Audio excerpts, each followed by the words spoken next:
All right, folks. We are on episode 17 of the Race Fans Only Fans podcast. We've got our four members from last week here. Myself, Kevin, Chris, and Blake. We're going to break down the Martinsville race that just wrapped up here, and then some of the latest news that came out here. So, uh, with that, do we want to go in reverse order, gentlemen, and start with the race we just finished watching, or you want to have a couple minutes to marinate on that, and we'll start with trucks? I'd like to start with trucks personally. All right, we can do that. Yeah. All right, Fine with well, me. Blake, you want to talk trucks? Let's start with the truck race. Go ahead, give us your thoughts. The, we all thought starting the night out and throughout the race is going to be Heim time.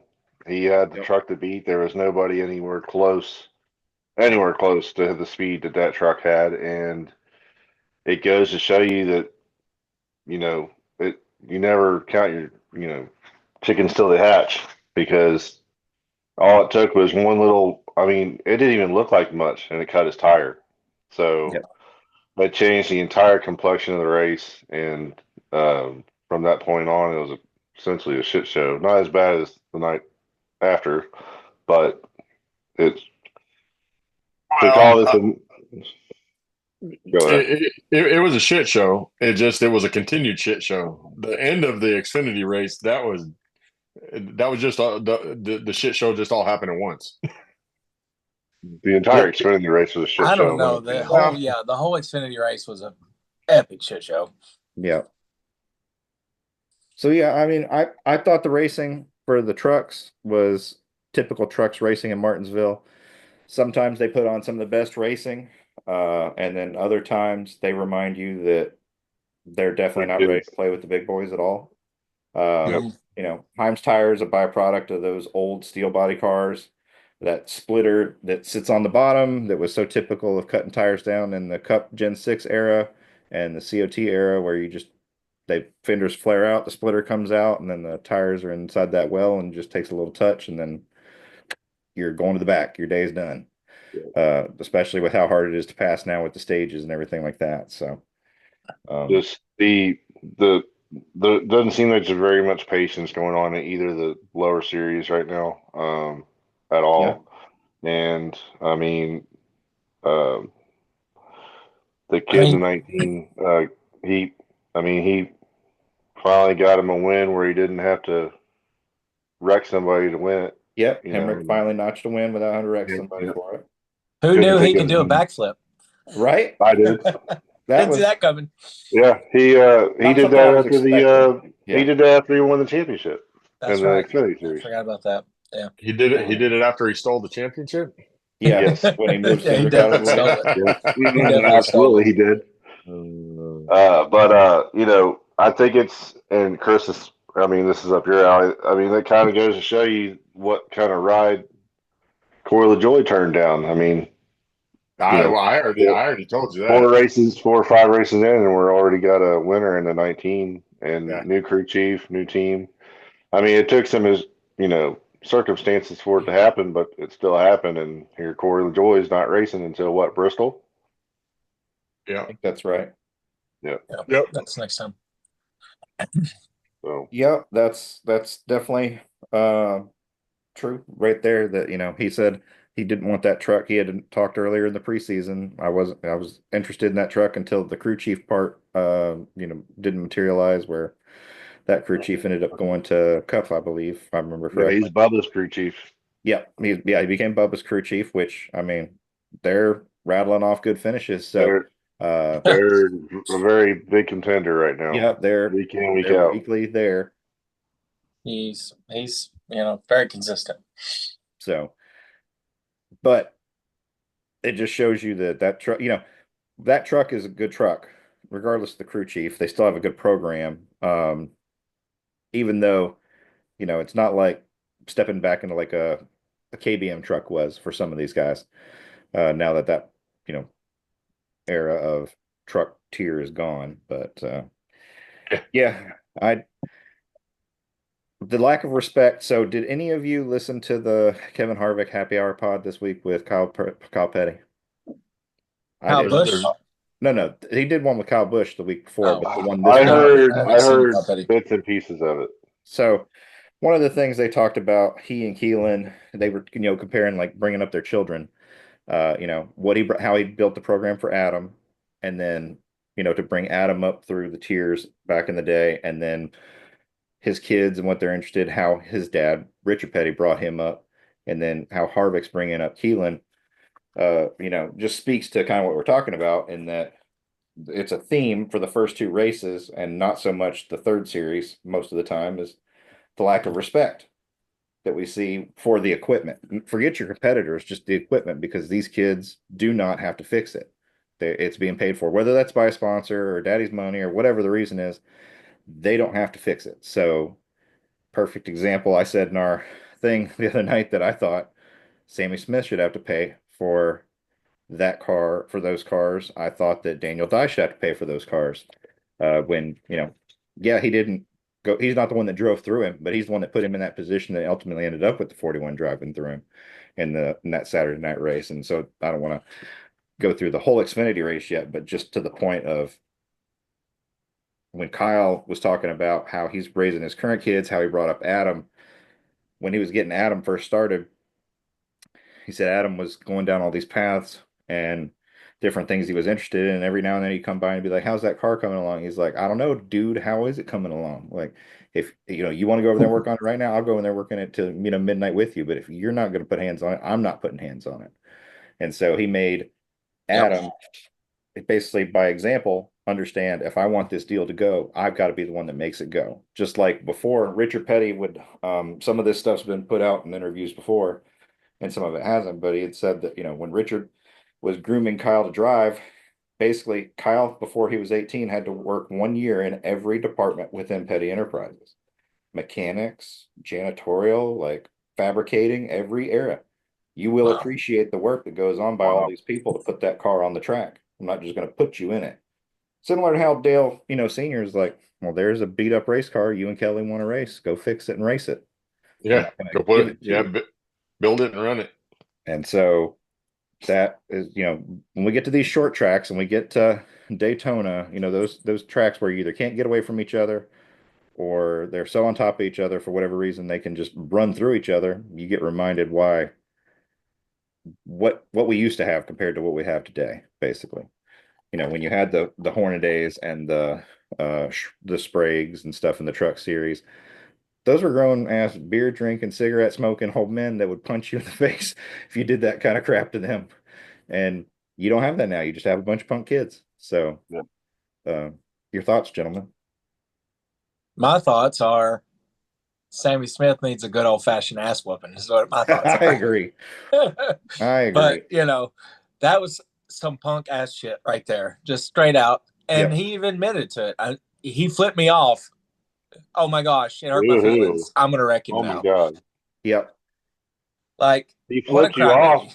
He flipped you off because you literally just used the chrome horn and didn't even try to get around the right way. Yep. Not one bit did he try. And so he did the same No. thing back to you. It was turnabout's fair play, right? So he moved you the same way you moved, that he did it to him. So now you're gonna drive in the corner like 3 car lengths back and just no brakes and wreck Yeah. him, Yeah. and not even win the race. Yeah. No, not even close. Yep. I mean, that's no different than Dylan did last year. I mean, Yeah, It's worse. absolutely. He took out 7 cars probably right there. yeah. Including Dylan took out Hill 2, was, where was Hill going to that corner? 6th, 5th 7th? or 6th, Yeah. I mean, yeah, he was inside row 4. fourth car back, I think. and then And Creed gets another second place finish. yep.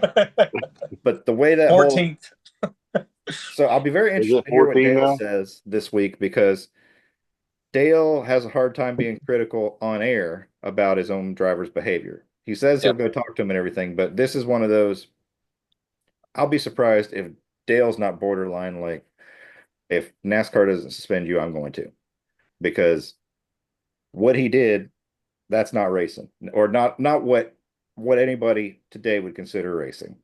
And NASCAR's already drawn the line, so we'll see what they do on Tuesday or Wednesday if they decide to hand out a penalty for it. The precedent's already been set with Dillon coming from 3, 4 cars back and driving through Logano, and then following on top of that, right hooking Hamlin after the fact. But which you could say the only difference is in what Sammy Smith did, he didn't walk away with the trophy, but he most certainly took out, a total of probably 20 cars were damaged, either partially or fully, into that because it blocked the whole track. Everybody was It coming, definitely destroyed 5 or 6. Definitely destroyed 5 or 6 for including sure. his own One of teammates. them being the 7. Yeah. Yeah. Well, and the bad thing is, if he wouldn't have kept turning down into his own teammate, he probably His own would have had the teammate. trophy. Yeah. Yep. Yeah. So- Allgaier would have won, but he kept turning down into his own damn teammate. Yeah. So I mean, there was 2 people responsible for that final wreck. Part of it was Sammy Smith and that what he did, which he brought that on himself, and he basically couldn't take his own dose of his own medicine. He went in there first, shoved Gray up out of the way, didn't wreck him, but came close, put him up there far enough out of the groove where he got loose and almost could have wrecked his car. They get a caution, and that was the thing they immediately pointed out on TV. When you do that, you better hope they can't get back to you. So we all knew it was coming. Like Tyler Gray was going to get a chance to repay the favor, and he did. He didn't do it as egregiously, and he was beginning to drive away. Did get away on that final set of restarts cleanly. I thought it was good racing. You know, I'm perfectly fine with that. Moving each other out of the way if that's how you want to do it, that's fine. It's fair. That's what we've established for years racing. And then He moved him out of the way Sammy- the right way, though. He only lost 1 spot when he did it. Yep. Yeah. And instead, what Sammy That's what we Smith call a bump did and run. Yeah. reminded me a lot of back in the COT days when Ryan Newman and Clint Boyer went down in there on that final restart, and we're just like, if we can't win it, fucking nobody's winning it. Yeah. They took out like the whole front of the damn field. And then here comes I don't even remember who won that race, comes scooting through. Austin Hill. Oh, that. Well, yeah, but so Austin Hill scoots through this one because Austin No. Hill, the precipitating corner, laid back, and Allgaier checked up after the issue with Gray and Smith, and Hill came in and pushed him through. Now, not as egregiously, but he pushed him in through to where he didn't have a chance to get off his teammate, even if he wanted to. So Sammy Smith's coming down, and Hill's pushing him up, and just scoots right through. And like you said, Creedon gets another second place, and Austin Hill he's just far enough out of the camera shot. Everybody's like, "Oh, Hill scores a good victory," until you rewind it just enough, you can see that turns out corn-fed, is as usual kind of dirty, but that's his MO. But Yeah. at least he didn't turn anybody. And my big thing is though, when I would love to see, and somebody brought this up. I think we even might have talked about it, and I think they touched on it even on the Dale Jr. download. Is how would you go through now, and after a win like that, after you get past the Daytona 500, it doesn't go on for a week long where you have people interviewing you, but to go through and do a burnout like that at the end of the race on something that was handed to you. Oh yeah, I think it was just excitement. We want to hear. Win. We want to hear the story on the exciting move on what you did to go through. It was handed to you. Everybody in front of you wrecked, and you just drove by them. Never mind.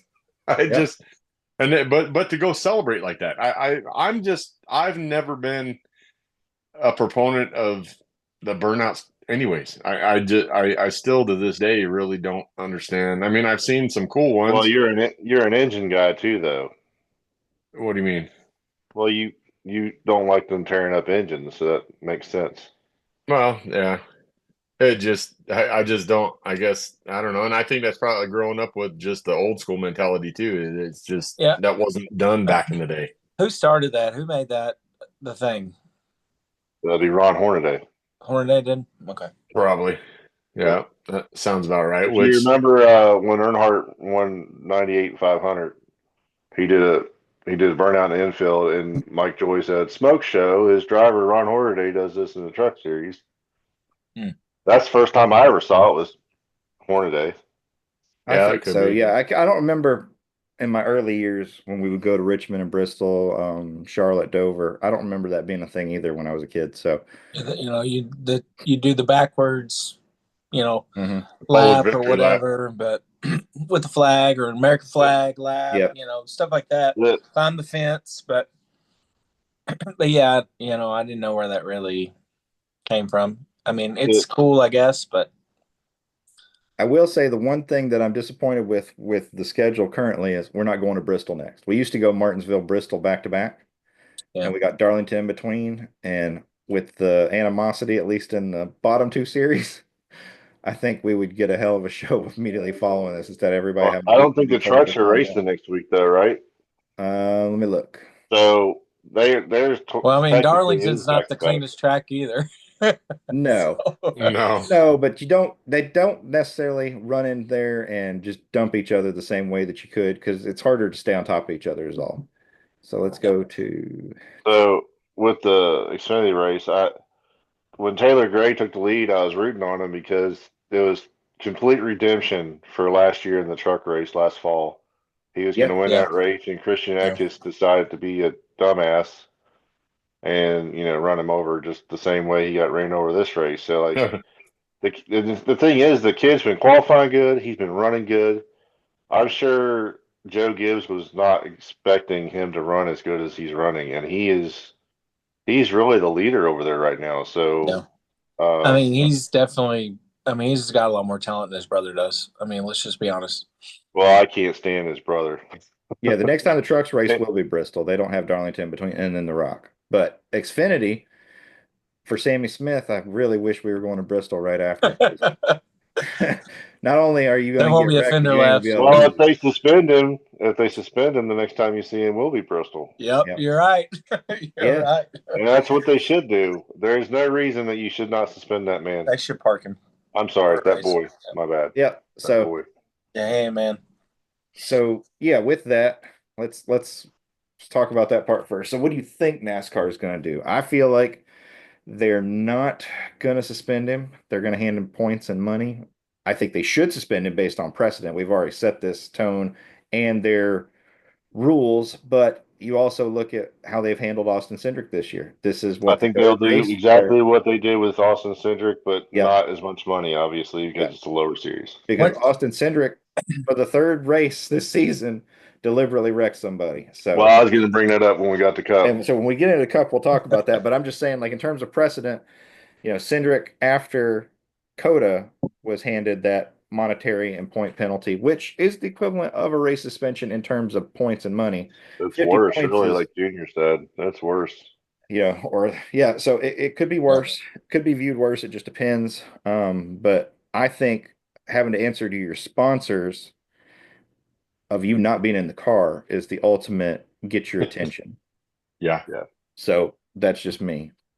What do y'all think? But we already saw they didn't stick to their own rules. So I want them to suspend him, but as far as the sponsors, I think the sponsors will hate it either way. Obviously, they're going to pilot specifically was on the car this week, so they're going to be Flying like, J. Yep.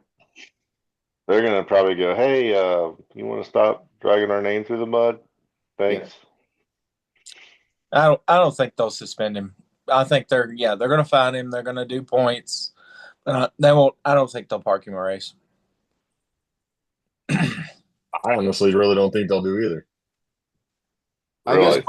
I don't know how they get around not doing anything. It's not like it's subjective. All right, we It know was blatant. You got to do something. with the SMT data or whatever you want to call it. I don't know what they call the data now, but either way, you have all the metrics of the cars and the trucks through the weekend. You can see the throttle trace where he Well, he clearly didn't. touched He the brakes. admitted to it. He admitted to it. Hold on. Then Yeah, he I mean, gets he in didn't the hide interview anything. center and openly admits, I'm a toddler. He flipped me the bird after I moved him. And So I moved him so again. then he gets him back. Then he says, I don't feel, this dates back to our whatever days. And so he doesn't have any respect for me. So I don't have respect for him, blah, blah, blah, blah, blah. So they wreck each other. And he has no remorse. No, I'm sorry for the people that I took out, my own teammates or anything like that. He just flat out doesn't give two shits. So he literally said, without actually saying it, "I'm a child.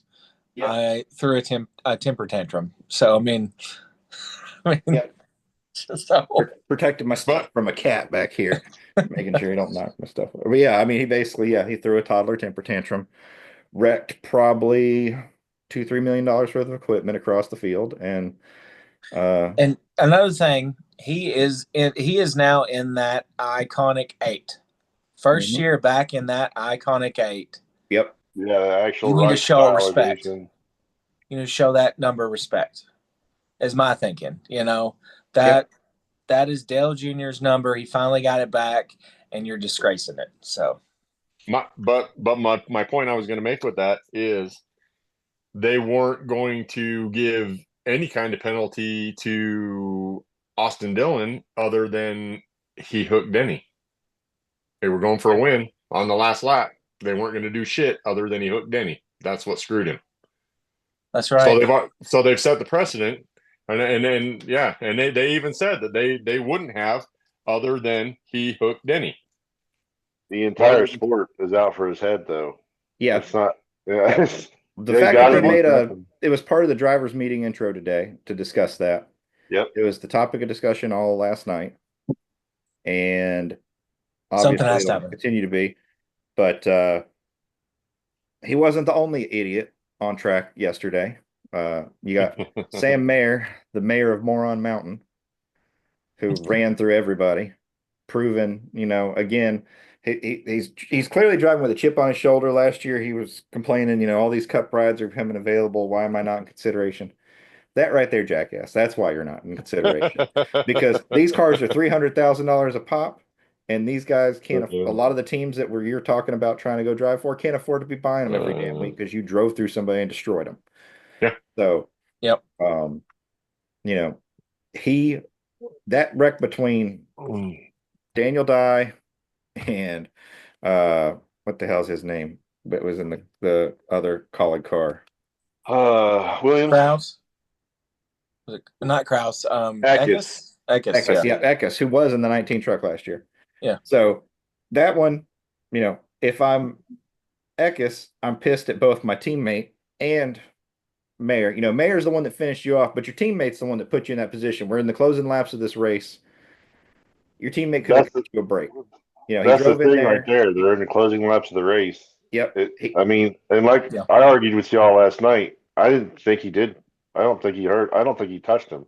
It didn't look like it from the in car. It's not till you get to the overhead camera, which they only showed like once, where he did touch him. It was barely, but that was the part that, he was already starting to get loose and he just barely touched him and continued. And then as he's pushing him up and cutting under is when Mayer's coming up out of the corner and he just never lifts. And at that point, I don't think it's on Mayer to take care of him, but again, he washed up a little bit. If his teammate doesn't put him in that position, he's not in a position for Mayer to drive through him. So, I mean, there's two parties that are ultimately responsible for that. But if I'm Chris Rice at Colleague, I'm pretty pissed at my own guy, because not just my own guy. You guys, you two dummies just cost me probably $600,000 in equipment there. And I got nothing to show for it. So, the number one rule for all these race teams with these multiple cars is don't wreck each other. That's the number one. And they violated it. So, yeah, I imagine there's going to be a lot of tough meetings Monday with these teammates, especially the Xfinity. A lot of tough meetings. So, well, speaking of tough meetings, I think Junior needs to sit down with Zilich and calm him down too.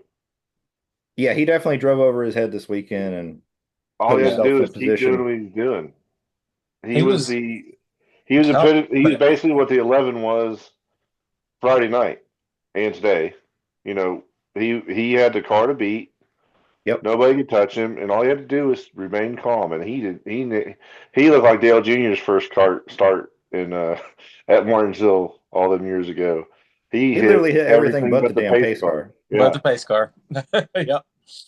Yeah, that car. First off, that car looked beautiful in practice and qualifying, and then at the end of it looked like Christine. Yep. Yep. They destroyed the whole front end of that thing. Really good. I understand. I understand they have talent, and I understand they might come with money, but this goes back to the discussion we've had how many times now? They got to have the fucking experience. Yeah. Yep. That kid is what, 17 years old, 16 years old? Yeah, and they're talking about putting him in the Cup car. Village is 19, I think. Where Suarez is. No, he's not. It's not. I don't know. He's got all the road racing time. ability. He's got amazing talent on the road course, but definitely still searching for it in Xfinity. And he runs well on the bigger tracks where they spread out. It's the being on top of each other and not being able to get away from each other. And he led early, you know. Yeah, I mean he had the best car. You know, he didn't understand at that place, kind of like you see at Bristol. It's not about being faster than everybody else. You race in the racetrack at that place. Yep. Because if you don't take care of your equipment at Bristol, at Darlington, you're not going to finish. And he finished, but I don't know how, because that car had no front end left on it and damn near no back end left on it. And the toe and all that stuff was destroyed. Yep. It's not about how to be fast. It's about how to outlast. Yep. Poor Harrison Burton got hit by about 20,000 cars too. Yeah. I was impressed with Harrison Burton's splitter getting completely ripped from under the car. Yeah. That's the first time I've ever seen that. That was even though it had the pins in it, how the fuck they keep the hood down on that car? Yeah. Let's talk about Harrison Burton for a minute here. So I've been impressed so far with the speed of that team, considering where, they had Haley Deegan, they had Joey Logano in the car and some stuff last year, and they could not find speed, no matter who they had in that car. And so this year, Josh Berry ran it. Yeah, it's a totally different ball of wax. I don't know what changes they've made for AM I'm pretty sure they did like a fire sale of changes. They changed a lot of people internally. And I'm sure that's what I was wondering too. I'm sure when Harrison agreed to go there, they probably sat down somewhere in there. There was a conversation with Jeff Burton. Like, if my son's going to go here, like, he's not going to allow his son to, even though he lets his son, he said, make his own deals and stuff like that. Like, let me help you on how to build this better based off my experience at Roush, my experience at RCR, my experience, how to make this overall a better deal. So I'm sure that Jeff Burton has his fingerprint somewhere in there on how to make that better. I agree. I've seen him at Daytona, and I mean, he was right there. Jeff was standing right there while they were working on the car. He looked almost like he was overseeing stuff at Daytona. Mm-hmm. So, I mean, I feel like he does have some hands-on stuff going on there. But I've been impressed with it because he's not tearing up cars. He's not out there driving over his head. And I think that even though the Cup experiment for him did not go how he planned, I think what he learned up there has made him a better driver down here. Oh, absolutely. So I think it's humbled him too. And it's hard not to go back down.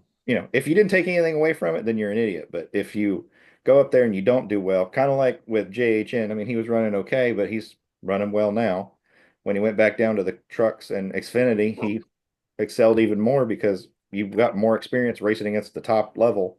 How can you not, even if you're running 20th to those guys or 30th, how can you not learn something? So yeah, I'm real impressed with him. So yeah, I kind of feel bad that Haley missed out on that opportunity, but obviously I don't think the team transforms itself into what it is without the Burton money backing. But the sponsorship Harrison has gone and garnered, and then with Jeff, he still brought Dex with him. So Dex Imaging went with him, which I thought that was for a second I didn't know that because Dex is still with the 21 as well. Mm-hmm. So it's kind of Dex Imaging is really kind of broadening their horizons a little bit, and they're full send on how much money they're spending in the sport. Fucking dog. Oh. What happened? I'm just yelling at the dog out in the other room. So, he's just yelling me about the cats that all live here, all 20,000 of them that live here. Like he sees them the first time, every time. But, all right. So anything left with the dumpster fire that is the Xfinity, the last thing I'll say, Mark Martin had a lot of comments on it. Denny Hamlin had a lot of comments on it. When the senior people Mark Martin and Mark Martin 2.0 are both saying how embarrassing it is for the sport. And, say whatever you want about Denny, but the one thing Denny does understand how to do Junior is said win. it too. Yep. That For me, to an extent, I can see it coming from Junior a little more than and Mark. The ones that really get me are the ones that usually cry the loudest, other than I understand they're making a point. But fucking Kyle Petty and Denny Hamlin were two of the biggest fucking pains in the ass when they came in the fucking sport to be calling people out like that too. Yeah. That's the pot calling the kettle black for me. Denny wrecks people all the time. Now, the way Denny wrecks somebody is like he messes with them mentally, and then he puts He does has like them wreck themselves. He basically, instead of me wrecking you, I get you to wreck yourself. What he did Chastain, you can he's either wreck not as good or you as can hit the wall. It's just like a steady. Yeah, until they finally. He's still not as good as Rusty was at it. No, just getting behind you, or Dale. Right. I don't know how many times I've sat and watched Rusty be pissed off at somebody, get underneath him. He had a knack for making it look like his car got loose, wash up into somebody, and fucking take him out. Yep, and then just scoot on by and be like, "Yep, you mean like he did to Jeff Gordon in 1998? Yep, Richmond. Yep, Richmond. Oops, I'm sorry. Yep. Here, I'm gonna do this and then let Terry Labonte win the race. Oops. Yep. Yeah. So, anything you want to take care of with the Xfinity or trucks before we move on to Cup? The last thing I have on Xfinity was, Eckes did an interview after the race, and he sort of called himself out. He said, "I know this is hypocritical, but we need to be patient around here after what he did to Taylor Gray last year." He said, "I know this is hypocritical and people are going to laugh at me, but yeah, we need to be patient with each other." And, yeah, well, and it goes back even farther than what he did to Taylor last year. I mean, dude, do you remember listening to DBC and all the shit that they talked about that kid when he was in the 19 truck? I mean, just how many times he'd fucking run people over? Yep, well, actually, I honestly, when it comes to that 19 truck, though, I think Eckes did a little better than Kraus did, though. Kraus was worse. Derek Kraus was. Yeah. Kraus was a wrecking ball. Yeah. Yeah. Now, somebody who's notorious for putting their name out there in that same vein of wrecking people, who was very quiet this weekend, Carson Hocevar. He's right hooked people here before. He got Busher. Yeah, he got Busher, but he wasn't out there just like a wrecking ball today. I'll say that. Yeah, I think he messed with Haley a little bit too. Yeah, Rodney was on the thing. Was it Rodney or the spotter was on there? No, it was the spotter, DeHunt. Yeah. Telling him, that's your teammate. Don't take that crap from him. Like, all right, well, then go out running. Problem solved. Yeah. You should know this. You used to be, weren't you, in HMS with Gordon and Johnson? Oh, wait, you were. So you know how this goes. Boom, confetti, sucker. Leo, stop chewing up my boxes. Those cars are going to be worth Denny won the race today, and he didn't just win it. He won it going away. Like there was nobody going to beat him today. I don't think, not without some sort of miracle. Yeah. Yep. The race. I really would have liked to have seen what would have happened with Barry had he not had the battery issues, because when he stayed out on old tires in the first stage. So we're gonna transition to Cup now. If anybody's following along, because we're kind of all over the place. But in the first stage of the race today, when Barry stayed out on older tires, and he didn't just, lead, he gapped them big time. Yeah. And I was, which Barry has track championships there. He's won the big events and the late models and stuff like that. So that made me think like, oh, okay, Barry's going to notch another win here this weekend. And then when they had that issue on pit road, that was the end of that for them, which just shows you how. Yeah. I don't know if that was the first time for y'all, but that was the first time I'd seen the new batteries. I thought the batteries they've moved them, because they used to be in the old car behind the driver's seat. Like they looked more like a motorcycle battery, and they were behind the driver. In the wheel well. I think they're kind of messed up on TV broadcast, because early in the race they were calling them the what's the black box on the dash? ECU. The ECU. They said ECU, and then later in the race they called it a battery. They were changing the ECUs, not batteries. The That's battery is what I behind. thought. So It's I was still like, in the that's the same area. battery on the other It's still side. behind. It's still in front of the left rear tire. Okay. So Okay. those were ECUs they were changing out, not Okay. batteries. And that makes I sense. don't know how Mike Joy did that, but Yeah, because that was weird. That didn't look like a battery. they called it the right thing early in the race, and they started calling them batteries. Those were Okay. ECUs going bad, not batteries.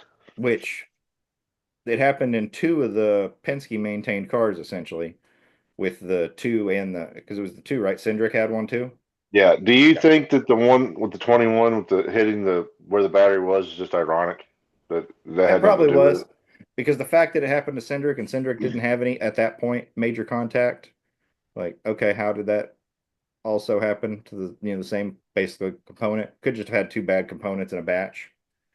But the first stage was fairly uneventful, other than that first caution, which was for debris. Didn't look like anything to me they should have stopped for, but they were already spreading out really quick, and NASCAR's trying to tried to do what they could to keep the racing entertaining. Yeah. Um, How about our former champion still not getting a top 10? No, he got one. Did he get? Did he end up back in the top 10? Yeah, he finished 8th. Oh, okay. Well, first top 10 then. My bad. okay. He got spun up by Briscoe. Yeah. I was thinking Briscoe. I don't know what Briscoe was thinking there, but that was ridiculous. Yeah.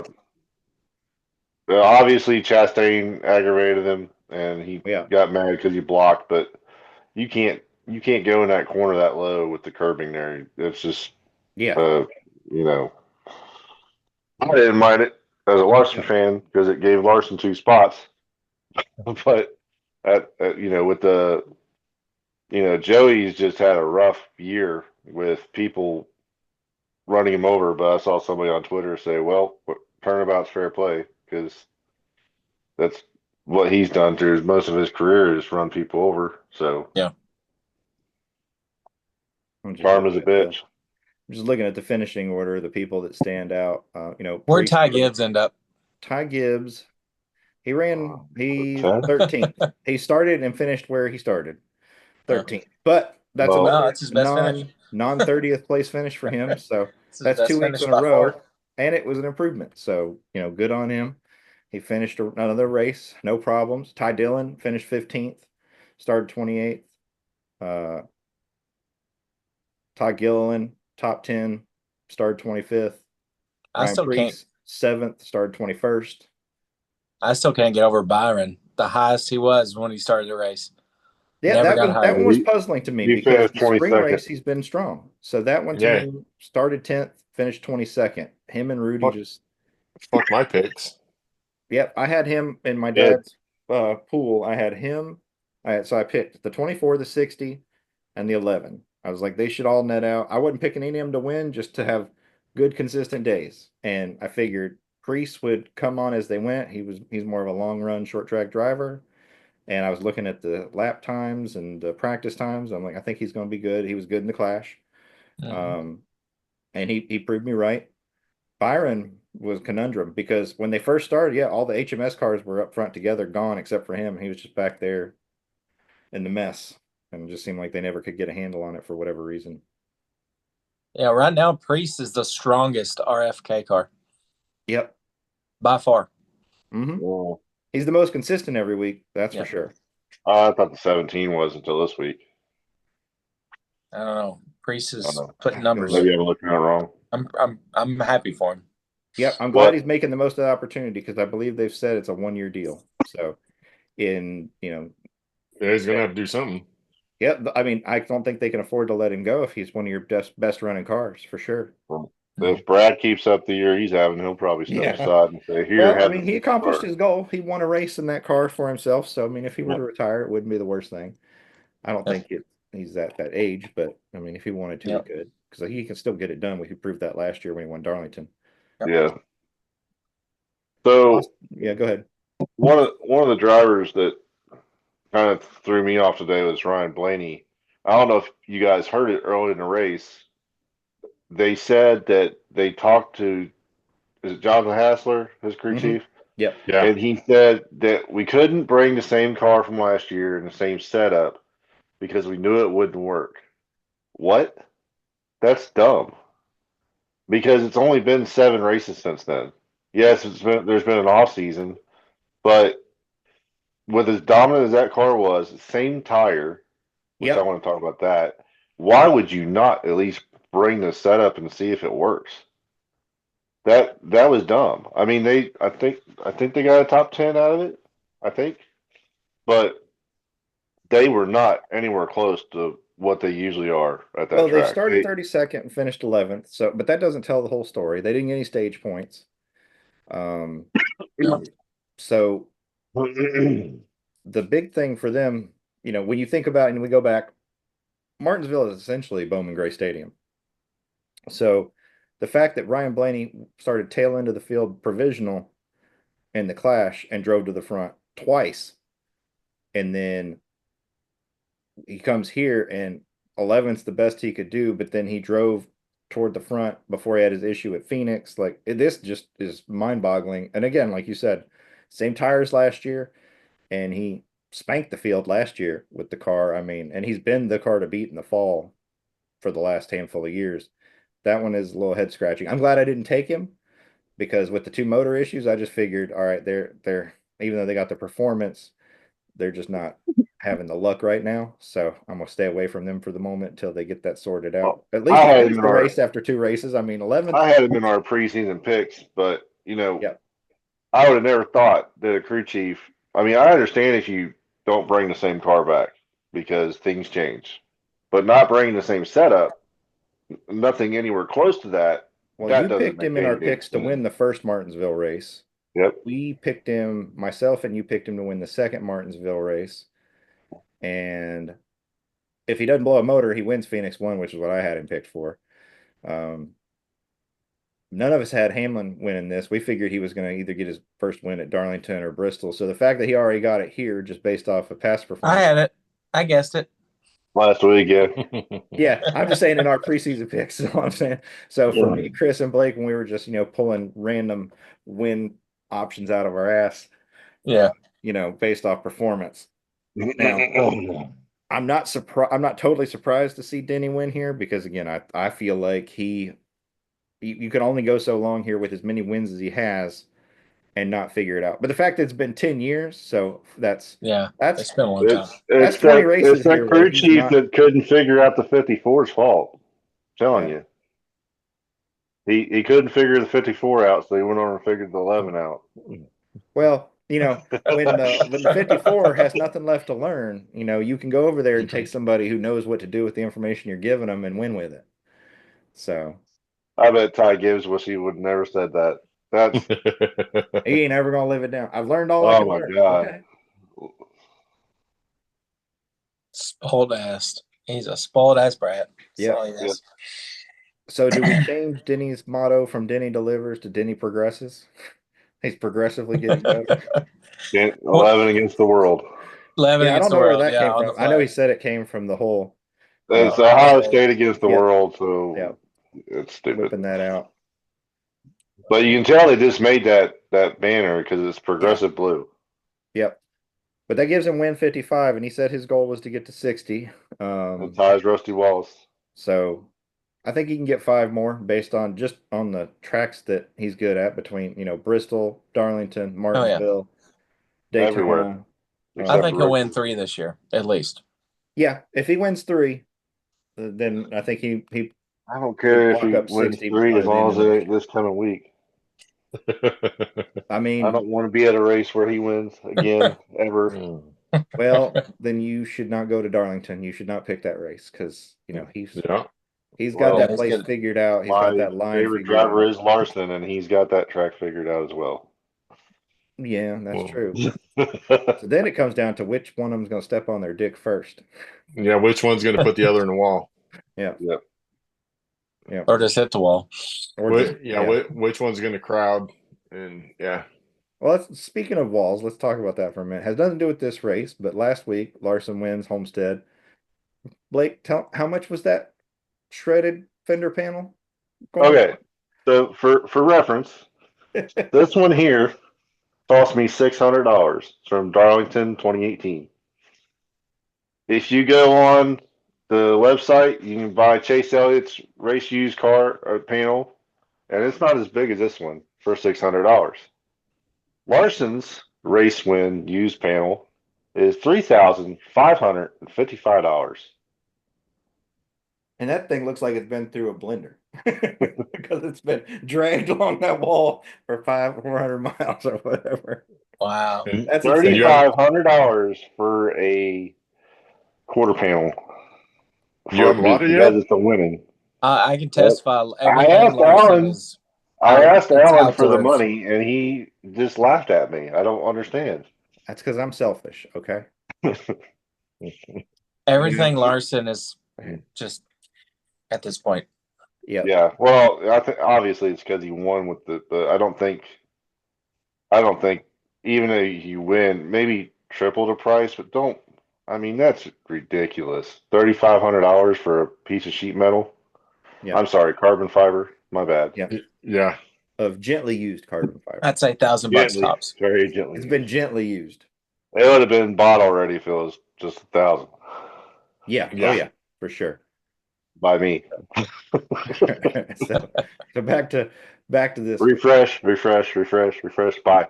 Yeah. I'm still looking at that Rebel Bourbon back bumper from Coda of Kyle's for $700. Trying to talk myself out of it still. You should get it. Kentucky bourbon. Yep. Oh man, if he would have won the race, I definitely would have it already. But Well, if you'd won a race, it it'll wouldn't be remind. $700. It wouldn't be $700 though. You're not wrong. You're not wrong. But, Anything else with the main event you guys want to talk about? I mean, Uh, could go colder with the or softer with the tire. well, that's what I was about to say. The tire, like, you did good last fall.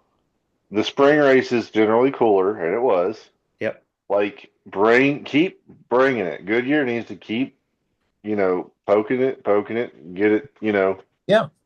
get it softer. I mean, we liked what happened, but the problem with this tire is the moment the caution comes out, it all gets picked back up. Yeah. And by the time that you pick it back up with your hot tires, you pit, you put fresh ones on, and then you lay it back down again. It doesn't stay on the track. So That's part of the problem. The other part of the problem, I feel like, now that they know how the soft tire performs at the shorter tracks, and you know the value of fresh tires, I think Cup teams get too many tires. The smaller series sometimes don't get enough, and the Cup teams get way too many. We went 400 miles, right? Or yeah, 400 laps. So 200 miles. 400 laps here, and a set of tires is good for, 100 laps. potentially probably 100 laps, depending on how you baby them. Really good hardware driving. The 50 The to last set went 130 today. right. So do you really need to give them 7, 8 sets of tires, or should we be giving them 5? You get 5. You get 1 for practice / qualifying and 4 for the race. And your practice qualifying set is your backup in the event you have a problem. Oh, so you want to give them a set for practice and one set for practice and qualifying? Or the set for practice and qualifying. Yeah, I think you have to Give do him it that 6. way. Or you say the set for practice. All right, so 6 sets. You get 5 for in race, but you have to start on your practice qualifying tires because. So is that saying that we're not going to we're just gonna not hope that they bring in more practice now? Sounds Well, like I'd it. love for them to bring in more practice, but in the meantime, I don't. Since it's so expensive to do whatever, which Dale God, it's so much shot that whole bullshit. shit down. I don't think Goodyear's gonna like that idea. But I just think they get too many tires. So if you had to go back to babying them, then you wouldn't have that same problem. You would have more comers and goers because it'd be like Bristol was in the spring last year when they couldn't figure out who pissed in the tire compound, and you could either back way up. It was Blake. Blake did it. I knew it. I was there. I did it. It was me. Yeah. So knew it. But you'd put it back in the driver's hands. You get more comers and goers, and then the temperature would become part of the equation, but not as much of the factor. But right now, Or you give a team 8 sets of tires for in the race and a set for practice and qualifying, and they can go 130 laps. Like they got enough to run both the spring and fall races with the race allocation of tires they got now, and have some left over. you could beat the dead horse and give more horsepower. Possibly, maybe, I don't know. Then you have a justification for getting so many because you're literally burning them off. But Yeah. as it currently No, stands, keep it at where you're at now and give them more horsepower. so I mean, shit. But in terms of the tire softness, if they can't go any softer, they got to, the track. We've already proven that the tires, like I said, last run 130 laps. He managed his tires, ran the race well, smart, won it. Denny Hamlin style And there. with 60 to go, he said, "See ya." Yep. Yeah, he's gone. Yep. He did what I It expected goes to him to show do. you the older you are, the you used to be able to have to manage tires. He's the only one in the field that is old enough to remember that. I Yep. think. Oh, Keselowski. Kyle Yeah. Busch. Well, Well, yes, but at this track, of all the drivers in the field that are at his same age bracket or coming to it and that raced in that same era, the only other he's the person one who was running good at good. that then was Martin Truex Jr. and he retired. Brad was Yep. never good here back then, and neither was Kyle. Lowski. So Brad and Kyle weren't good here at this track until very late in their career. You know, did they start to get good at this track? So Yeah, Kyle was always good at Bristol and Richmond. It was Martinsville was never really. The only reason he won that one Martinsville race was because Denny helped him out. yep, Denny basically gave him his setup, and I was like, well, that was a mistake. No, he moved Chase out of the way. But yeah, Oh, yeah. I mean, before that, he pulled a Taylor Gray or a Sammy Smith. Exactly. Yep. That's the only thing that gets Denny in trouble when Denny's like, this is ridiculous and embarrassing. Let me go back to 2017. Who was driving that? Denny delivers the bumper again? Wasn't that you? Yeah. Shut up. He backed his corner up too far is the only problem. Yep. Yeah. That's what it was. Yeah. I didn't mean to wreck him. Just want to rattle his cage. All right. And that's what I'm saying. These guys that are the first ones to throw these fucking comments out on social media are the ones that have been notoriously horrible about doing that shit themselves. That gets a little old. I mean, Jesus Christ, look at what fucking Kyle Petty did to fucking Davey Allison at the end of the fucking All-Star race. Didn't even get to about fucking killed him. Didn't even get to go to victory lane. Got a hospital fucking ride instead. But hold on. I mean, it just to give Kyle Petty his due, though, the difference is when Kyle Petty was racing, if they wanted to go say something to each other, nobody was standing there protecting his ass. It was fight time. Fight time was on if those guys wanted to go after each other back then. NASCAR was in the middle of it and being like, no, guys, no, children, take your hall passes, bathroom passes, go back to your classroom. Yeah. That aggravated the piss out of me. No, they during depend the on that. Gray They depend on that. Yep. Noticing that Sammy Smith didn't have anything to say till he was walking away, then he's like, "Oh, you're long enough." It reminds me of my daughter. So to derail the thread entirely, when my daughter was 2 and was a toddler, I was deployed, and I came home. When I left, she couldn't walk. When I came home, she could walk and talk, and so I didn't know what the ground rules were for disciplining our child.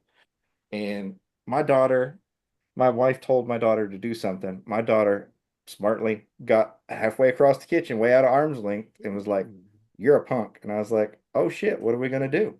At 2 years old, how are we gonna do this? That's what Sammy Smith and them reminded me of last night. He waited till he got arm's length away, plenty of people in between, and he's like, "Oh yeah, you're a punk." Like when Taylor he could was reach out and hit him. and they were right, and Sammy Smith was backed up against the wall right there at the infield care center and had nowhere to go. He didn't say a word. He just was like, I got you. Once he got out of that hole, then it was, I'll talk some shit. So he had good situational awareness to he got out of the hole, like, and he had some guy, and he had multiple guys in between them. Then he wanted to say something. I've got some race news for you guys. Hold on. Eric Jones has been disqualified, failing to meet minimum height or minimum weight. Oh, I was gonna say, and minimum height. I don't think Cup has minimum height. Yeah, I would say the minimum weight. So, yeah. Where did he finish? I don't know. It shows him last now because of Pockers, but He finished 24th, started 31st. So I mean, Who cares? yeah. But when he and That's still JHN big, had who would they have in the sandwich there in the middle? When I thought these two idiots were going to wreck each other coming to this into the stage. Oh, it was JHN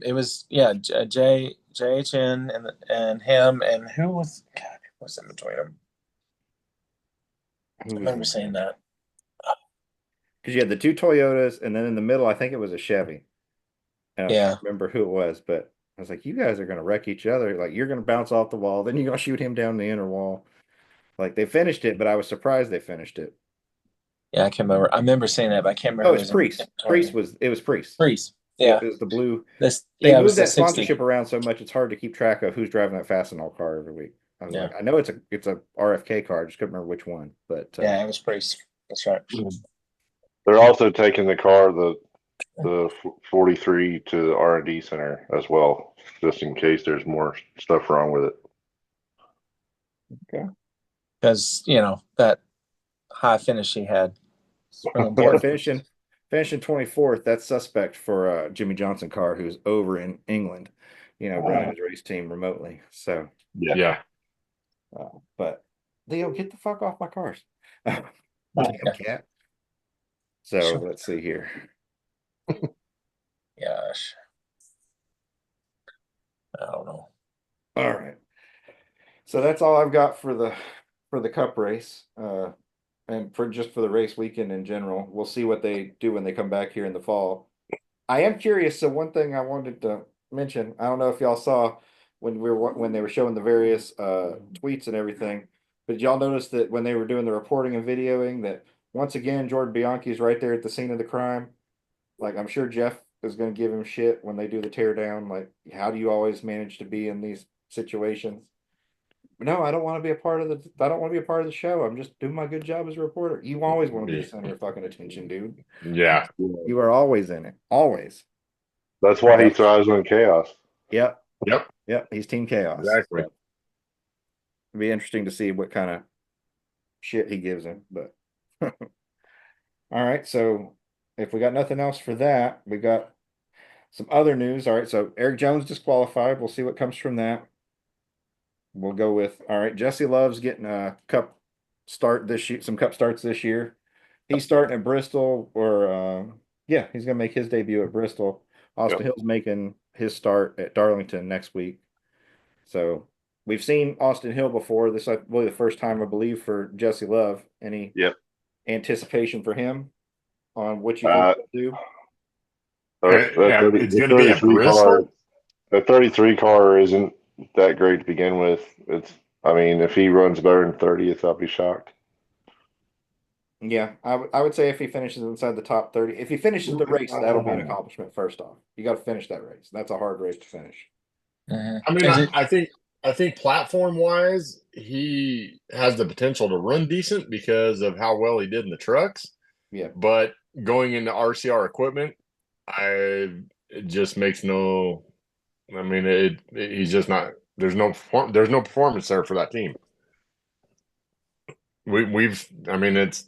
I'm a big believer that. I mean, I think Kyle Busch is up there talent wise. I'm a believer in the fact that RCR, even though a lot of people would consider it to be, RCR has never for me been a powerhouse team. The only thing that made RCR what it is Earnhardt, because he went and overperformed and outperformed the vehicles, the cars, the equipment they put him in, as well as the other people on the racetrack. Yeah, and the cars, I think Kyle Busch is one that has the potential to be able to do that. Other than even though he has the ability to outdrive the other drivers, the cars are too fucking close together anymore. So his ability doesn't make up for as much as Earnhardt's used to anymore. Yeah, we'll never see that team succeed. Why they can excel in the Xfinity series, not the Cup series, is beyond me. Well, I think when you look at their cup, I mean, they continue to make changes, so that's good. but so they're not just sitting still. Unfortunately, when you're so far behind, it's hard to catch up. Uh, you know, and that's just the reality of it. For them, I can only think of a couple of seasons prior to this car where they were any good. The most obvious one, obviously, is when Ryan Newman almost won the championship without winning a race, qualifying for the Final Four the first year of the playoff eliminations in that 31 car. Now he had to use, Kyle Larson as a bumper there at Phoenix to get in, but still, I mean, the consistency they displayed all season was on par with what Ryan Newman was capable of doing. He did that at SHR, good for a couple wins a season. And then before that, Robbie Gordon for them a handful of times, but season long performance. Say what you want They, about him, but Jeff yeah, Burton in the they had 31 singular they car, before they had that issue, was it Texas three, or three or four races to go. Yeah, and they could have won the championship. yeah. You know, back in the old, Twisted Sister body, classic But car but from it the day. still was never. But it still was not in No, dominating fashion. That's no. that's what I mean by a powerhouse team. We don't see the multiple wins, the leading laps that we've seen that you see out of Larson, you see out of a lot of the Hendrick cars, a lot of the Joe Gibbs cars. You just that team because you can go back through history and look at Earnhardt's records. Mhm. He was never he. Go back and look at how many races he led the most laps in. There's not very many. No, that's why I think Earnhardt was picking him or Harvick to succeed him was Harvick raced in a similar mindset in that era. You know, that's why they called him the closer. He was never up front till it mattered. And to be Yep. fair, so was Jimmy Johnson. Jimmy Johnson wasn't a lap dominating leader in a lot of his races. No. And he has self-admitted that, he'd go to a track and he'd qualify in the back or wreck a damn car. And he and Chad would start from the back and, work their way through. And by the time we got to the end, him, Matt Kenseth, Harvick, they were somebody you had to deal with every Oh yeah. race. I Yeah. I thought think I. Earnhardt was, I thought Earnhardt picked Jeff Burton to replace him I don't think so. because Kevin was going to drive the 30 in 2002. You're right. If when Earnhardt retired, he wanted Jeff Burton to take his car. Yeah, you're right. You're right. Okay, I wanted to make sure I wasn't remembering wrong. But yeah, that driving style, that mentality, you can lay it down over the last 30 years, and there's only a handful of guys that were able to do that in RCR cars and win races, and none of them were just dominant every weekend when they would show up. But they would be dominant in their Xfinity cars to that point. We'd go to a Vegas or whatever, and whether it was Burton or Boyer or Harvick, they'd go out there and spank the field in the Xfinity car or Nationwide platform at the time and Bush. But then in the Cup side, they qualify back 20s, early low Yep. 30s. Well, yeah, I mean Reddick got a championship with Yep. them. I mean, yeah, the Xfinity team's always been stout. And as a Kyle Busch fan, it's frustrating to me because you can't get your two full-time teams in line, but you're going to throw in a part-time team in the mix. Mm-hmm. Yeah, I agree. It's whatever, but I mean, it is what it is. It's more money, I guess, but sponsorship and all that. But It makes me That's what. mad because I really want to see. I don't want to see Kyle Busch's legacy end this way. I'm glad he got some races outside of Joe Gibbs just to show that he could do it. It's hard for me to attribute that to Kyle and not the crew chief and what Reddick built though, because it followed the same year, like right immediately thereafter, and then since then, it hasn't happened. But they've been in contention several times and just failed to close the deal for whatever reason. Coda was their best executed race by far, start to finish in a long time. Kyle's in 16th in points right now, but with Josh Berry on the outside of the top 16, that puts him outside. I mean, it's only race 6 or whatever, but just kind of shows you last year's blended into this year, and he's gonna have to pump it up, or he's gonna miss the playoffs for a second year in a row. Yeah. More importantly, go winless for a second year in a row. Yeah. So, all right. At least one last topic I want to talk about. So it came out after we did our discussion last week, but there was 2311 requested to dismiss the countersuit by NASCAR but there was an interpretive comment in the dismissal comments that they made, and essentially the language was such that if NASCAR were to lose the lawsuit, they would end the charter system. So that to me is a very interesting talking point. If you wanted to, because we'll get into contracts in our next discussion, but 13 to 15 teams signed onto this charter agreement for the next 7 years that align with the TV deal. If you lose the lawsuit, you can't just terminate the charter agreement first off, because that's a legally binding contract. So you then definitely open yourself up to a class action lawsuit from the entire sport at that point, because all of those teams have negotiated their sponsorship deals, their season long spending based on the earnings they expect to earn from this deal. So it just seems like, now, NASCAR has sour grapes about this deal because I think they see that they're going to lose. I think they know it. The more stuff that comes out and the more they see not just how the public opinion is on it, but how the court's ruling on it. Doesn't mean there can't be an appeal and they couldn't win on appeal, but I think they're going to lose. And to me, it's interesting. One of the things I find interesting, not to deliberately play the race card, but it is interesting that NASCAR has made this push in the last handful of years for diversity, equity, inclusion. Michael Jordan wanted to come along, Bubba. They made these big fanfare deals about, all right, we've got one of the biggest minority superstars on the planet. We've got when Bubba wins, like they make sure to put Bubba in all the promo material and everything else. 2311 was a big part of the Netflix deal. Mm-hmm. They're all for these voices until these voices have an opinion that is counter to what NASCAR's agenda is. Then all of a sudden, their PR mentality changes of, well, they could race as an open team and we'd be fine without them and we'd love it that they're here, but so I think that's very interesting from their standpoint, the two different pieces. We want the diversity, equity, inclusion as long as it's in line with what our agenda is.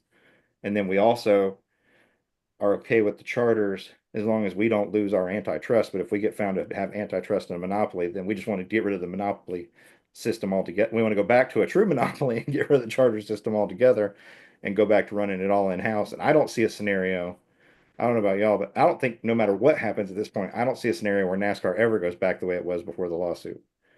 Because I don't think you'll get the teams to sign another agreement, no matter what it is, without some more fine-grained or legal stipulations that protect themselves.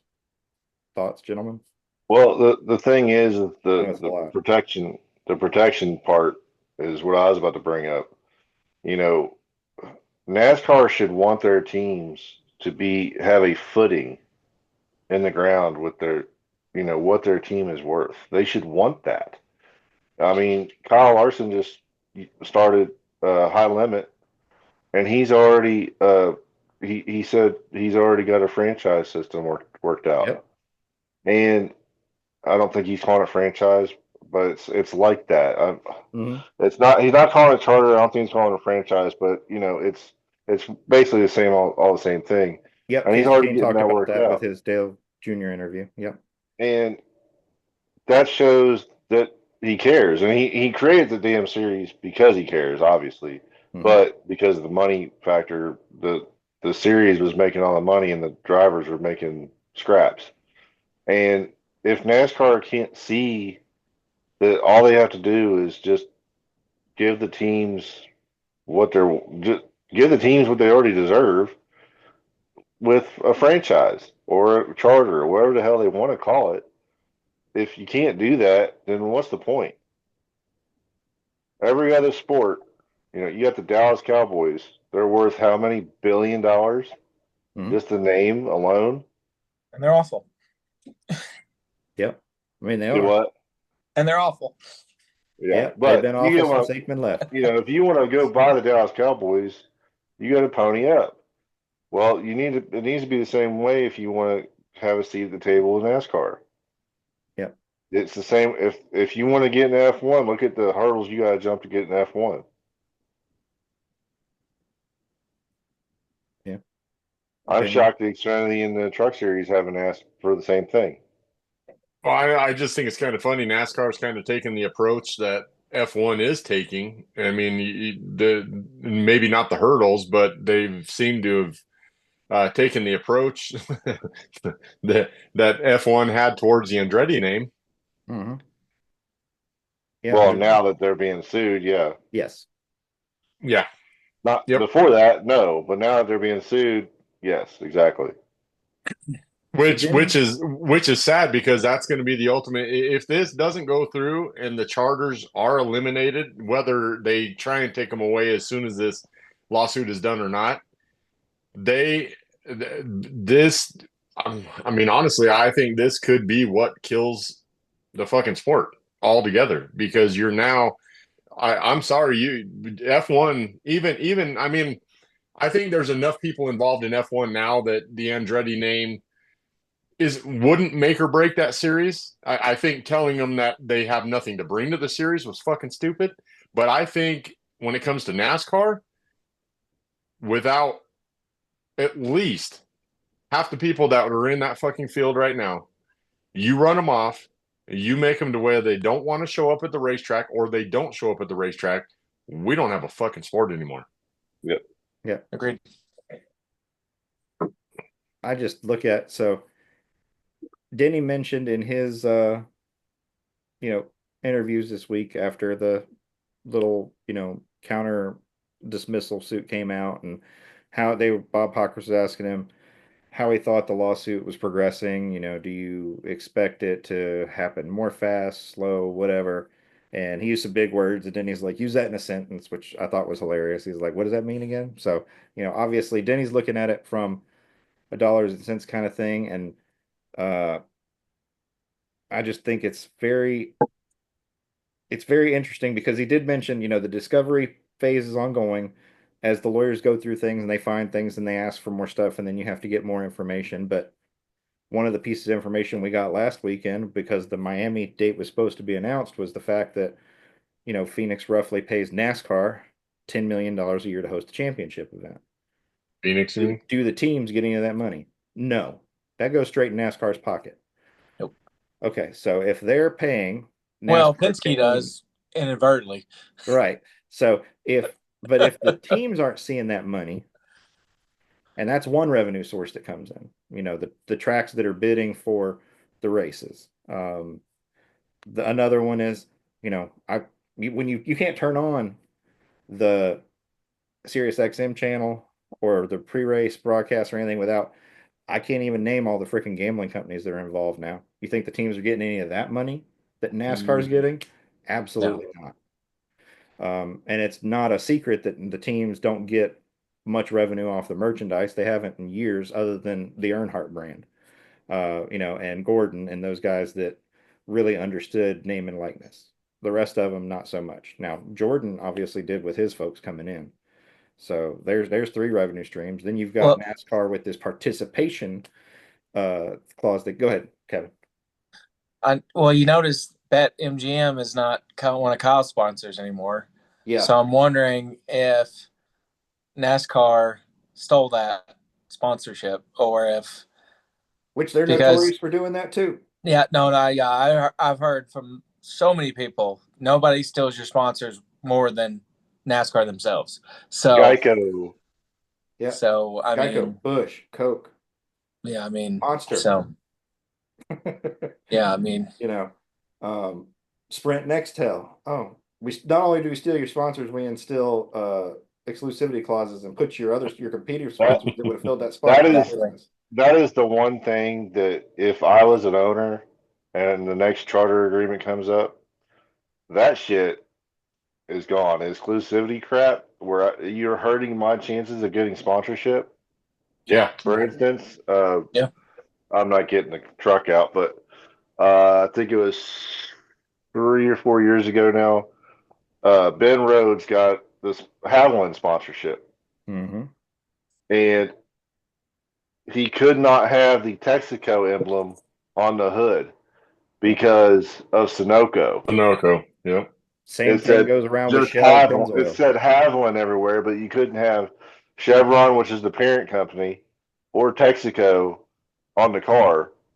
Yet we're allowed to have Shell on the car because it's grandfathered in. Yeah. But That's so much crap. it's stupid. Like I bet you Haviland didn't stay around because of that very reason. Well, I mean, so we went back to a minute ago. We were talking about separate from the sponsorship and the charters, but from the performance of RCR. RCR lost Singular and AT&T because of exclusivity. I'm sure that had a long-term ramification for them for the because the long next health of the team. Verizon with Robbie Gordon, when he was trying to build Penske. his team, lost all of his people. He went and got Mobile One, or yeah, not Mobile, not Mobile One, whatever the hell, Motorola. He went and got Motorola. He went and got some others. Up, they got to go. They're competing, so we can't have you. Like, he shows up to Bristol with the Motorola black paint scheme on. I think it was a Dodge. It could have been a Camry. He was always changing makes, but either way, the you're a Dodge. small team trying to get by, and you're running them off. Same thing with the Monster stuff at the time. We did One energy drinks and competing with the various brands, and so. But yeah, that's with this charter business and the monetary stuff. That's just some of the money. And now they've come up with but it was what it basically equates to like an influencer prize, like a gold star. If you go out and do so many appearances for the health of the sport, you can accumulate, I don't know, points or like a in season fund or whatever. So, Where's Chase Elliott's points at? and I think Third. 0. No, that's why he's been doing so many things, because now it's financially lucrative for him to do so. But he's one of the that's a different discussion. As I'm inventorying my cars, I'm looking at like Chase Elliott Championship Year diecast, for example, $33 for a liquid color Phoenix race win the year he won his championship. $33. What I can't understand is I feel like it's not possible for you to be the most popular driver and your merchandise be fucking worthless at the same time. How is that? These two things that Because matter. they made 5,000 of them. Right. And it's not like they made 100 million of them damn things like back in the day with Dale Earnhardt, like Junior, and that made sense. Where we're cutting 10,000, 11,000 a run on some of these cars. Well, there's like 70 of them. You're telling me there aren't 70, Chase Elliott nut jobs that want to have that car for it cost? You're falling into the Larson thing. They were all Napa. Every one of them looked the same. Yep. That year, they were all Napa. You're Well, falling into the he did have the yellow HendrickCars.com. number for the pass and the torch for that one. That's the only car I have Chase's left because of the set, but it just, yeah. Hey, on the subject of the sponsorship deal, I'm going to throw one out that literally ruined. It ruined his career. Mhm. The whole Brandon Brown thing. Oh yeah, absolutely. Yeah, he didn't ask for that "Let's Go Brandon" thing. Yep. He didn't ask for that to happen. That just happened to him. So he played into it. He had a full-time sponsor lined up. They approached him. Yes. He didn't go searching for that. And they NASCAR approved it. Until they realized what it was. And until they found out what it was, he was set for the whole year. Didn't have to worry about nothing. NASCAR found out. I ain't seen him since. They got feedback. They got bad feedback from it. So they pulled him. His career's over. So, he didn't ask for any of that press, So, he finally just played into it, got a sponsor out of it, and NASCAR just pulled him right from under him. So, he's gone, Yeah. He was a small team, he had to have that sponsor. But they not only approved it to be on the racetrack, but they also approved it to get produced as a diecast with BLM on it. Yeah. Oh. Yep, they've picked a very interesting position. That's a huge conflict of interest, in my opinion. Mm-hmm. Yeah. Especially now that you see that being dismantled, but anyway. Yeah. But I know that's a little political, but yeah. Well, unfortunately, yeah, that's one reason why. But it's unfortunate for him. He didn't ask for any of that. It just got put upon him. Yep. No, but that's also one reason why, being a Corey LaJoie fan, I've never gone out, and I've had the opportunity to, but I've never gone out and bought the Corey LaJoie Trump car because I don't think the fucking politics belong in the sport. They just don't. Yeah. I don't want one because I don't want anything to do with it. I don't think it belongs in the sport. I don't think it belongs in NASCAR. Anywhere. It didn't Any belong sport. on a basketball Any court. sport. It didn't belong on a football field. It didn't belong any fucking where. That shit should. If the president wants to show up, cool. The governor, the mayor, I don't give a fuck. They want to show up. That's fucking awesome. But as far as the advertising and all the other bullshit that goes along with it, fucking leave it at home. Yep. And the simple fact that you It don't matter which candidate it is. Leave it. Yeah, but Sports. what was it? The inclusion bullshit that I think that I would love to hear somebody. We may hear about it at some point. I don't think it's going to be anytime soon. But the fucking decision and who pushed all of the drivers to walk out with Bubba on pit road after that bullshit claim of the noose fucking Garage. Yeah.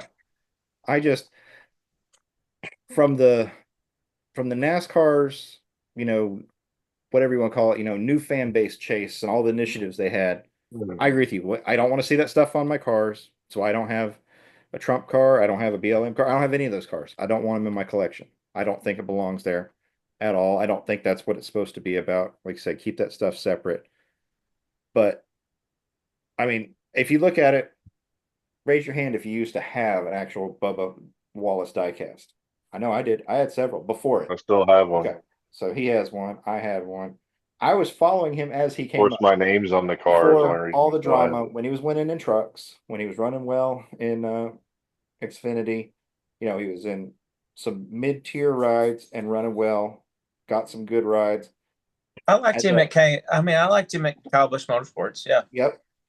And when he got with Petty and at start, it wasn't till the switch where everything became political and it became I'm the black driver, where I was like, okay, I understand if that's what you want to do, that's fine, but it made me not want anything to do with him at that point, because that's not what I'm turning on the race on Saturdays and Sundays and Fridays to watch.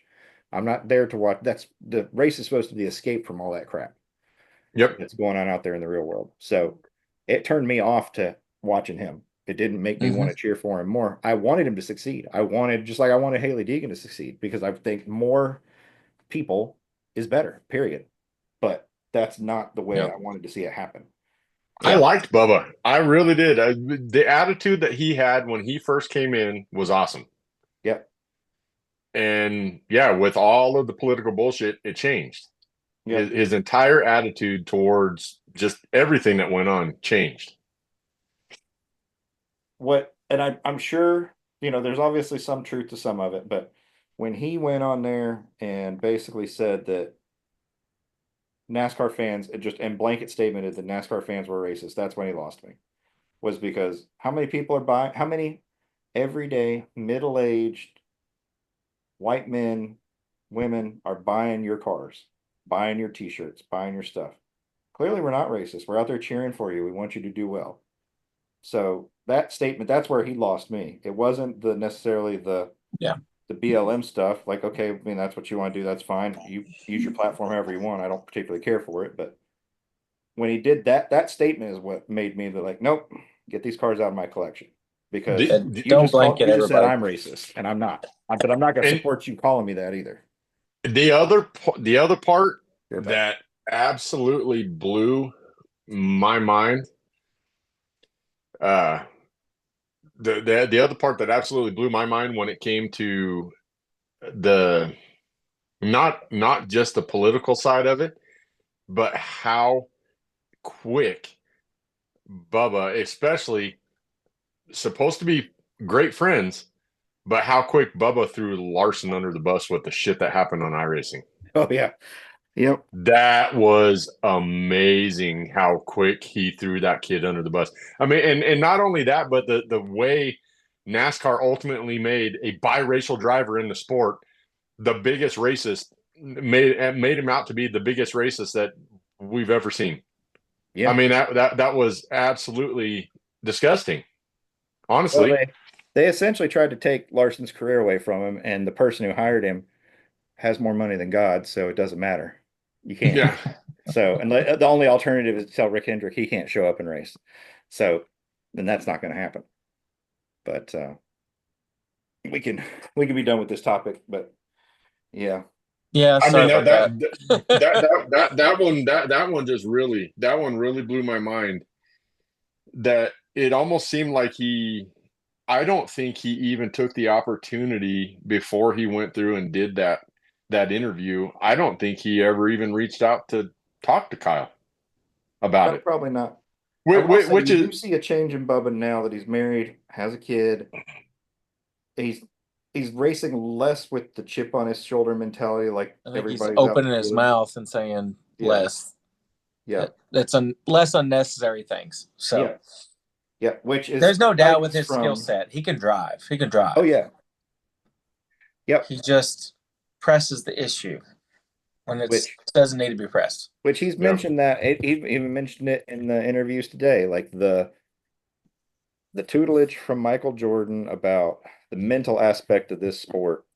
Which I mean, that's a truly unique opportunity. You know, these guys that have they get it, you know, Kyle Larson and Byron, those guys getting it from Jeff Gordon is one thing, and that's a great opportunity. But the fact that you're getting mental tips about your growth as a professional athlete from arguably one of the greatest athletes of all time, that is also one of the greatest marketing and merchandise sales people of all time, and you can go back and look at the tape back from the the late 80s and 90s when they would ask Michael Jordan controversial questions about, you know, selling your shoes to this group or that group. And he's like, everybody buys shoes, everybody buys clothes. Like, I'm not picking sides here. I don't have to, you know, this is business. This has nothing to do with that stuff, needs to stay out of it. Yeah. So, and he's basically teaching Bubba that same, you know, mentality. And as a result, you see Bubba's popularity is coming back. And, you know, so yeah. He's Anything just got else? it. He's just for me. He still has a lot to prove before it's believable. I mean, the kid can drive, Yep. but Yeah. I think his biggest problem is he, for the ability he has to drive a race car, I don't think he's able to do what we've seen with, whether it comes to somebody like Michael Jordan or a Jimmy Johnson, Jeff Gordon, Denny Hamlin, even though he's never won championships, to compartmentalize and overcome situations. That still seems to be a big struggle for Bubba. Yeah. I mean, you've got the ability to go out and win the races, but when it comes down to it and the shit hits the fan, instead of buckling down and being like, all right, you know what, we can make it past this. Let's try something different. That still doesn't seem to be in his toolbox to just Not implode, basically. Yeah. Well, and I think he's admitted to this before somewhat to some extent to how it bothers him. I know Corey has. So when they were coming up in the K&N series, all these guys were together in that NASCAR next group when they were all staying there basically as kids. You had Corey, Suarez, Larson, Bubba, Blaney, Elliott. and Elliott. All right. Blaney, champion. Elliott, champion. Larson, champion. Suarez, multiple time race winner, champion at Xfinity. And then you got Corey and Bubba. And Corey is a victim of his own decisions. Yep. Bubba, to some extent, the same thing, but Bubba had better ride options. You know, Corey's really the only one who, out of that whole circle of people, who didn't get good ride opportunities to really show what he could have done. Bubba doesn't have any excuses because he was in KBM stuff, he was in Roush stuff. He did win, and he won.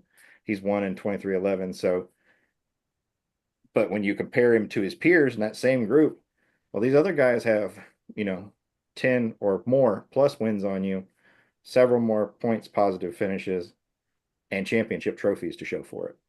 So you're behind your peers there. And I think that eats at him, like from a competition standpoint, because at those lower levels, you know, you're with them. But as we get there and you start to separate, you know, you see, you know, where you really stack up. I'm just still completely baffled on it's still, like I said, we watched Daniel Hemrick win that race this week, knowing Corey passed on that ride. And I just don't understand why he wouldn't have still taken the opportunity at running that 19 truck, even doing TV. Like Yeah. he come to find out, I didn't realize until I listened to Stacking Pennies. He was in Vegas because he's there with fucking Prime, Mm-hmm. learning the TV shit. Still, he's still showing up at the racetrack almost every single week. So if Yeah. you're going to be there anyways, why would you have not taken that ride? You were already there. Yep. I'm telling you, he thinks he's too good for it.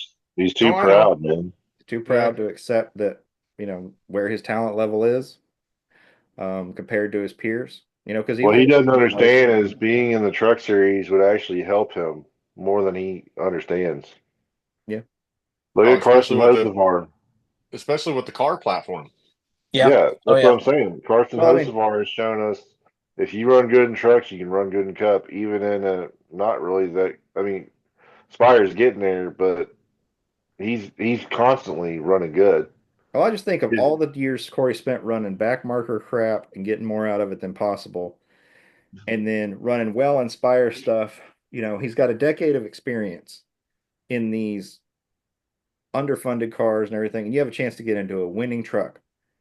In theory, you should walk out of the championship with the championship that year if you got in that truck, because he should, with all the knowledge and experience gained, if he truly applied what he learned, he should smoke them on drafting tracks.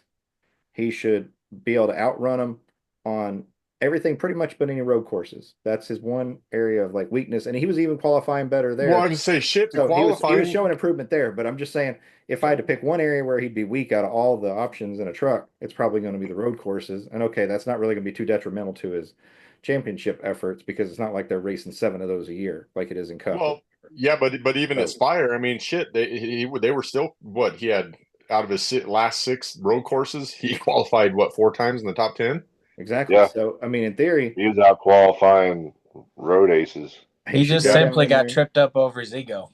Yep, that's how I felt. Like that wasn't the explanation he gave in his, state of my career address at the beginning of the season. But honestly, I think that's what it is. I think he allowed his ego to get in the way, and that he says when he got basically smacked around for saying what he said, right at the beginning of the season that nobody wants to race on Saturdays or in front of 10,000 people or Fridays for nobody.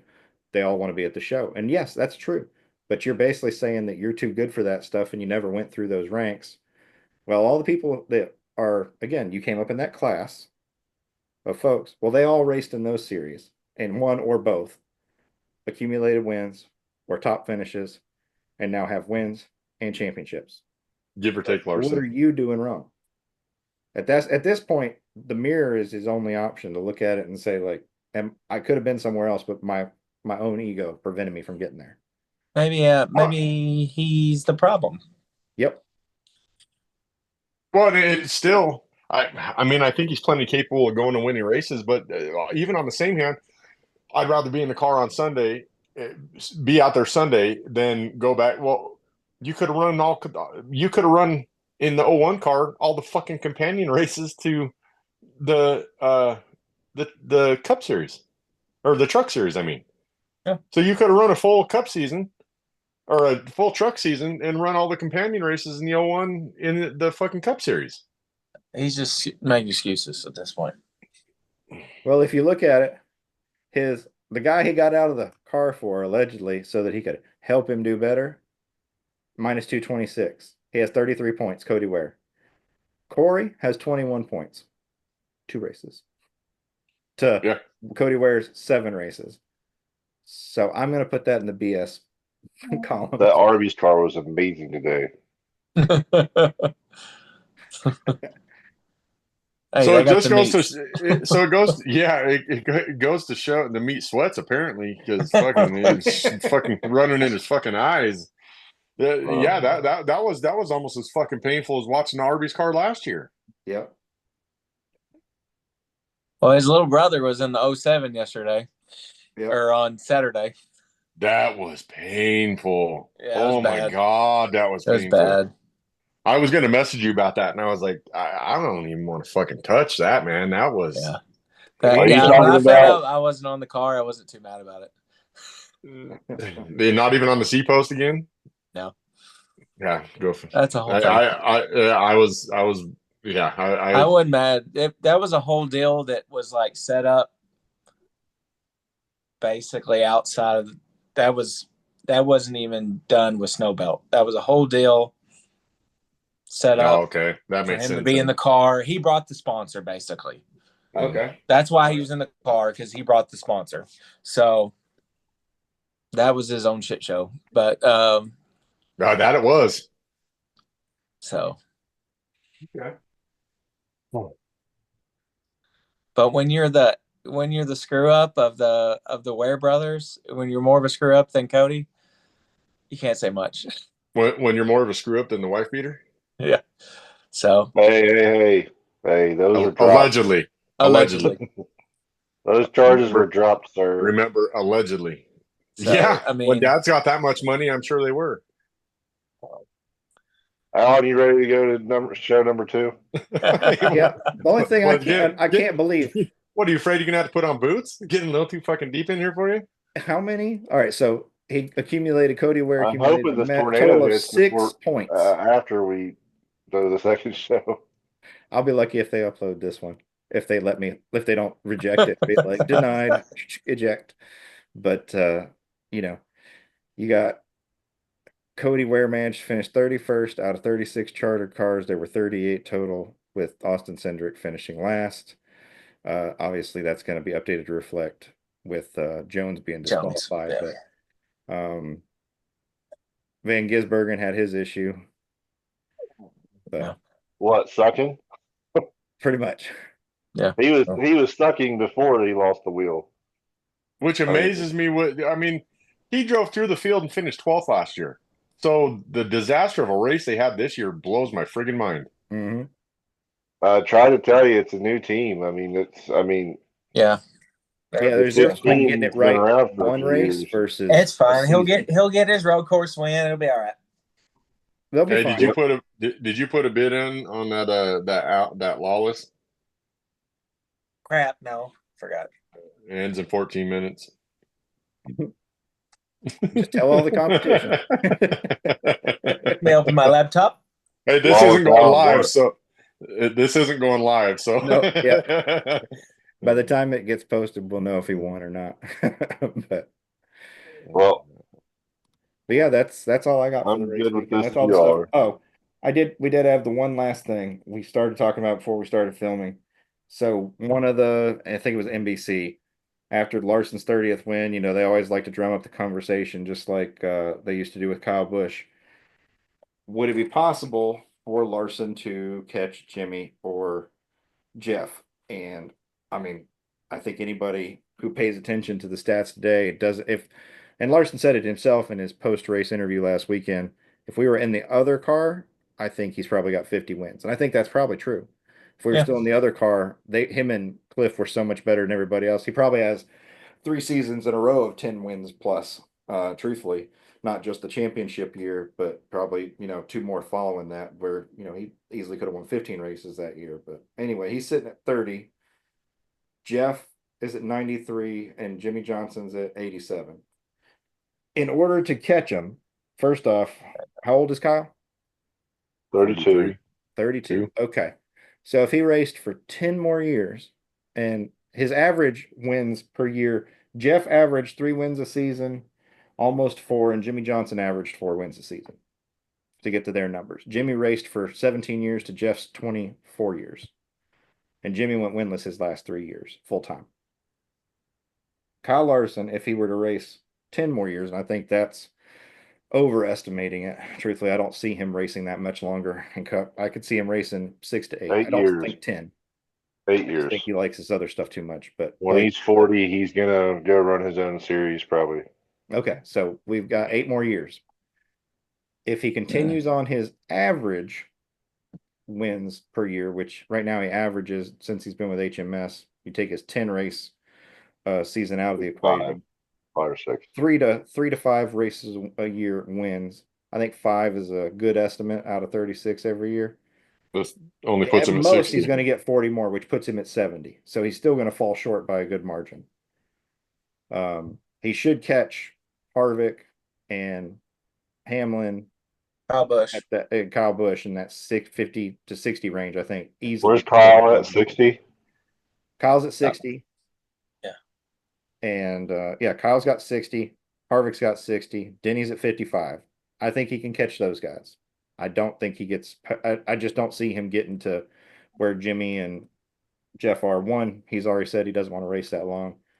And two, with this car being as much parity based as it is, unless something changes, I mean, it's very hard. You know, he did the 6 wins a year. That's the most we've seen of anybody in this car so far. Is the 6 wins. Nobody's gotten 7, 8, 9, 10 like they did in the old. I don't think. Yeah, he won't. I don't think he'll go over 70. Yeah. Unless they give us horsepower back. Yeah. I mean, if they change the wheels and the tires up to, you know, to give Goodyear more breathing room on it or give us more horsepower, that changes the conversation. But as it stands right now, with the competition he's got between Blaney, Logano, Hamlin, Byron, Chase, Reddick, you know, the list of hitters that you have to deal with on a weekly basis that are in raw talent, maybe not as good as him, but close enough because of the equipment parity to take the wins off the table. I just don't see it happening. What do y'all think? I thought it was a ludicrous question to start with. Like, those numbers are just insane today. Anyway, I don't see it happening. I don't think see anybody getting it. Not even Connor Zillich. I think 60 wins is. I don't even know if he'll do that, honestly. You know, to keep it up as he gets older. I know most people get in their prime around 38, but I think he's already there. well, I just wonder. So it brings in the conversation of when we talk about eras and who's the best. You compare, like, I've got that icon over there of Kyle Busch's 200 collective wins across all 3 series, which is an accomplishment all on its own. I think 60 wins in this era, which if he gets there, all of them will come in this parity era. I would say are equivalent to, they're not going to, the number's not going to match, but I would say it's equivalent to a Jimmy Johnson, Jeff Gordon like career in terms of prestige because of how hard it is to win these races. Where Jimmy and Jeff, you know, they had Chad, they had Ray, they had Steve Letarte, they had that engineering advancement, they had more money in their back pocket with Hendrick to get those over the people. Just like Petty with his 200, different kind of benchmark. I think that if Kyle gets to that 60 mark, and the majority of them will have come in the next gen platform at that point, obviously. Same thing with Byron. If he gets up there in the 45, 50 range, which he could do, I think that puts them in a different discussion level because of how hard it is to win these races. Well, I mean, even go back, you look at the Petty days when you're beating second place by 2 laps. Mm-hmm. I mean, yeah. Well, and at the time, I'd get different, you know, not to disparage. That is not discounting him at all, but I'm just saying, yeah, I mean, it's just different. I mean, it's just getting harder as we go along, harder and harder to win these races. Mm-hmm. But when it's you more also of an accomplishment. You also go out and you have a year that he won what 22 or 23 races because it was a 78 race season. Right. Well, if you look at a lot of Jeff Gordon's wins, a third of them came in 3 or 4 of those 10 plus race win seasons with him and the Rainbow Warriors when they were notched off 10, 13, and 11. Yeah. If you don't have those 3 big seasons, that number drops dramatically. When did he do the 11? Hold on, I'll pull it. I remember the 10, the 13. I don't remember the 11.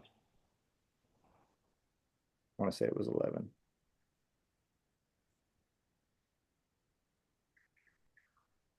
I mean, you got to think about Kyle. The year he got hurt.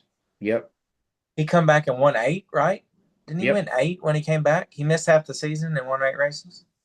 And won missed 11 races. Yeah. And then won 8, and then had 10 back to back. It was in 96 and 97 he won 10, and then 98 he won 13. That's what it was. Oh, okay. 10, 10, and Okay. 13. So there's 33 of his wins out of 93. Well, if you don't have 3 seasons, and again, to Kyle's point of having 30 wins, the first third of his wins, a third of those big wins came in that one season. So you need some very big seasons like they rattled off, which we've seen how hard that is to do. You look at the guys that have done it.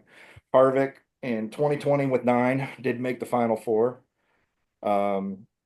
And Denny was there also with 9 wins. Like they both had stellar win totals, didn't advance. Yeah, and like they said, on Carl Edwards with his, 8 wins and still didn't come away with the championship, yeah, I watched an interview where he was talking to Jamie McMurray. I guess it was aired today. I don't watch pre-race anymore, but apparently, this was like his 150th start for Hendrick.